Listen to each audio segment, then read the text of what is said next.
Magandang araw po sa inyo mga katribya at welcome po sa aking YouTube channel. Mga farmers, mga katribya, dito po tayo sa ating pong farm sa kalamansian po natin.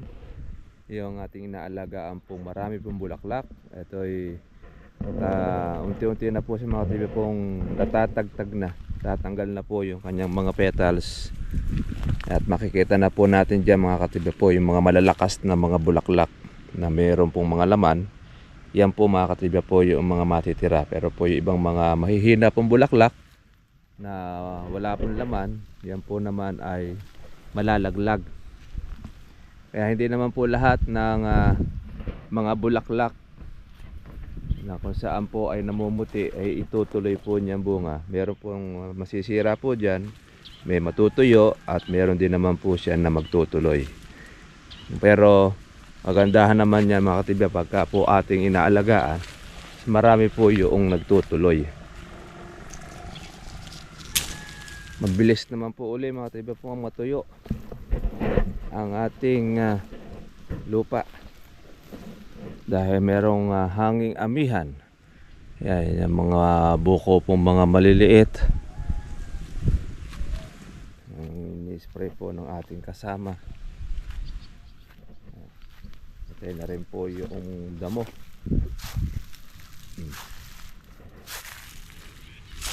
Kaya naagad na rin ang ating damo sa pamamagitan ng herbicide para nun wala na ang kaagaw ang ating kalamansi. Ayan po yung mga bulaklak po niya. Ngayon ay tagtag na po ang iba. Iba naman po ay nakakapit pa rin po yung kanyang talulot. Yan. Ganda naman po yung kanyang buko. Maliliit pa kaya hindi pa natin siya makikita pong buo o okay. Meron naman kasalukuyang bumubukadkad at meron din naman pong namumulaklak pa. Yan. Kaya ang kalamansi habang siya po ay ating tinutubigan, produce po siya ng mga bulaklak kung saan ay yan ang nagiging bunga niya pagkatapos na mapitas po ang kanyang mga malalaki. Kaya medyo matagal-tagal po ang ating paghihintay ng bulaklak na ito. By June na ang harvest. Pero meron pa naman po tayo mapupulot o mahahalaw ng ating pang March. Hindi naman siya ganun karami pero pang maintenance ay po pwede na rin. Nakukuha na po natin dyan yung pang alaga. Hindi na po sa ating bulsa po manggagaling. Ito, pang April naman ito mga katribya. Kung ito po ay agad po nating napapitas noon na hindi po siya nalaglagan ng ating pong mga bunga, meron rin po tayong maraming mapipitas ng buwan po ng Marso. Kaya lang naghintay tayo ng ating pong presyo, nag-delay tayo, kaya nahinog, kaya bago po siya mapitas kaya matagal. Ngayon ito pong ating bulaklak, hindi natin alam kung magiging magkano ang presyo sa buwan po ng June. May, June ang po pwede nating mapitas mula kasi sa bulaklak. 4 na buwan po ang ating paghihintay para tayo ay makapitas po ng bunga. Medyo matagal-tagal yun po ang ating paghihintay. Kaya ito yung ating pang March. Lumilintog-lintog na pero gaholin pa lang halos siya. Yung mga ganito na poperasa na rin mga katribya ng ating magkakalamansi dahil para pang tustos at pambili po ng lason o yung pang insecticide.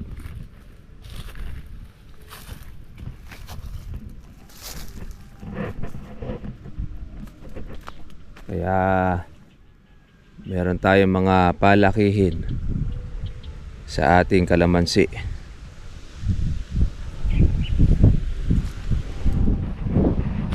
Yung ating bayabas na kung saan ay nagiging kublihan. Ito, mga pinalampang na po ng ating kasama.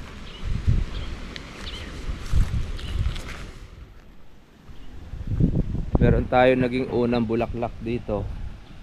Naging buko na siya nung makatikim po siya ng patubig ng kapitbahay. Ayan, medyo malaki-laki na po yung kanyang buko eh. Siya ang una pong natagtag.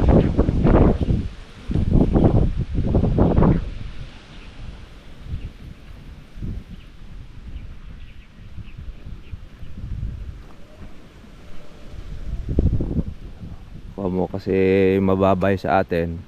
Pag nagpatubig yung kapitbahay, umaabot po sa atin ang kanyang tubig.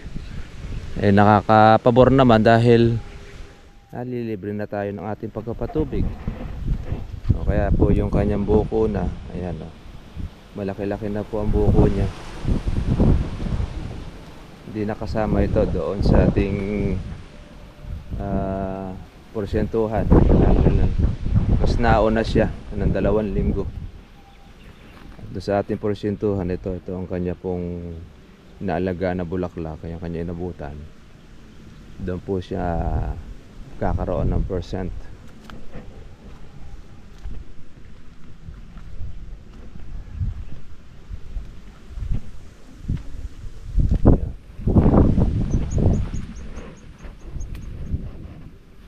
Ito sa kabila, marami rin buko rin yung kanya. Ayan, nauna itong nagpabulaklak eh.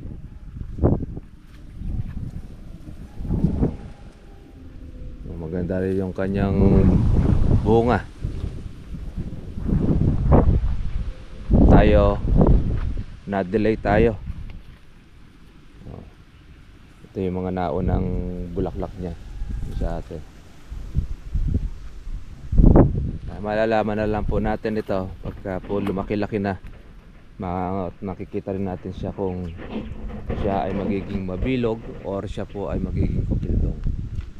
Dahil kapag po siya ay naiba ang size, sabihin po noon sira siya. Pero pagka maganda po ang bilog, ayan, ganyan.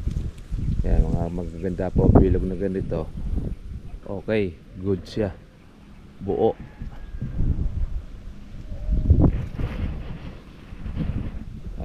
Ngayon ay puro gasto sa ating kalamansi. Puro uhubo na tayo ng pera. Taba, patubig, lason, insecticide. Ayan. Yan po ang ating paupa doon sa mag-i-spray, paupa doon sa magpapatubig. Yan po ang ating pong mga gastos. Kaya kung halimbawa tayo po ay pipitas ng ating kalamansi, bagamat maliliit, talagang hindi pa natin po pwede dahil malulugi naman na tayo kapag kapugahulin lang po yung ating pipitasin. Dahil ilang bag lang po ang mapipitas, wala pa ang katas. Kaya ganyan po ang mga farmers. Puro uho. Kaya kung wala kang budget, wala kang naipon na pangkapital para sa pag-aalaga sa kalamansi, hindi ka pa makakapag-alaga. Tubig ka lang ng tubig, bulaklak na ng bulaklak ng kalamansi mo, pero nangyayari, laglag na lang po ng laglag yan. Inutusok po ng mga insekto, ng mga putakte, hindi ka rin kikita. Kaya karaniwan, pagka wala pong pampuhunan ang mga magkakalamansi, ay iba'y napipilitan na po nilang isanla kesa naman doon sa hindi po pakinabangan.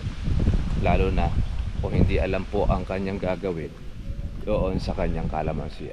Pero pag alam mo yung diskarte, alam mo yung alagaan, at meron kang kapital, doon nakakapag sumisiwang po yung mga nag-aarkila, kumikita sila na maganda.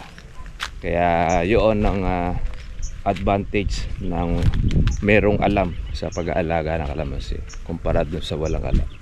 Kaya pagka wala kang alam at wala kang kapital, Mangyayari dyan, tatayog ang kalamansi mo na walang bunga, wala kang pakikinabangan. Baka kahit na pumitas ka po ng isang red bag, kukulangin pa doon sa inyong panggastos, dahil hindi siya makatustos sa sarili niya, dahil di mo alam ang gagawin. Pero pag alam mo ang diskarte sa pag-aalaga sa kalamansi, kahit ilang puno yan, 300 puno, ay kikita ka na maganda rin yan, mga katribya. Paano po? Yan, kuha lang po tayo, monitor, follow up sa ating pong pag-aalaga, continuous sa ating pong mga subscriber, para po at least meron tayong nakikita na papanood po sa ating pong vlog kung paano po ang paraan po ng ating pong pag-aalaga. Ayan, ngayon spray po ng kalamansi ng herbicide si tatay.